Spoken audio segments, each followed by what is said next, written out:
ቅዳሜና እሁድን የት ለማሳለፍ አስበዋል? የዚህን ሳምንት መጨረሻ አዳዲስ ኢቨንቶች እንንገረው።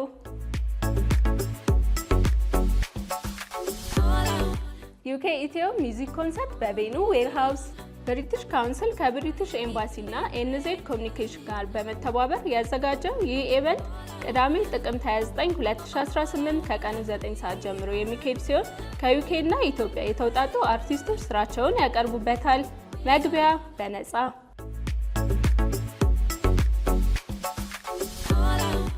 ዞያ ሚውዚክ ፌስት በቃና ዌርሃውስ። በሊንክአፕ አዲስ የተዘጋጀው ዞያ ሚውዚክ ፌስት የፊታችን ቅዳሜ ጥቅምት 29 ከቀኑ 10 ሰዓት ጀምሮ በላይቭ ሙዚቃ እየተዝናኑ ቅዳሜ ምሽቱን ከኛ ጋር ያሳልፉ ይለውታል።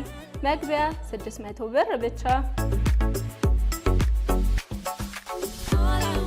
እቴሜቴ የልጆች ፌስቲቫልና ባዛር በመስቀል አደባባይ። እቴሜቴ የልጆች ፌስቲቫል ከሜሪ ጆይ ጋር በመተባበር ያዘጋጀው ይህ ፌስቲቫል ጥቅምት 29 እና 30 2018 ቅዳሜና እሁድ የሚካሄድ ሲሆን ከልጆቹ ጋር እየተዝናኑ የሚያስፈልጋቸውን ሁሉንም ግብአቶች ይገበያዩ ይለውታል።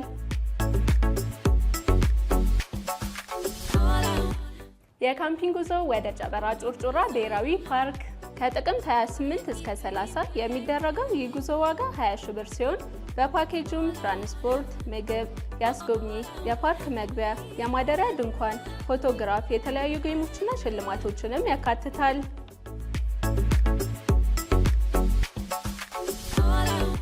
ማንኛውም አይነት ኢቨንቶች በኦል አዲስ ኢቨንትስ እንዲቀርብለው ከፈለጉ ከታች ባለው ስልክ ቁጥር ይደውሉ። እነዚህንና የመሳሰሉ ኢቨንቶች ለመከታተል oladisevents.com ላይ በመግባት መመልከት ይችላሉ። ለቻናላችን አዲስ ከሆኑ ሰብስክራይብ፣ እንዲሁም ይህንን ቪዲዮ ላይክ እና ሼር ማድረግ እንዳይረሱ። እናመሰግናለን።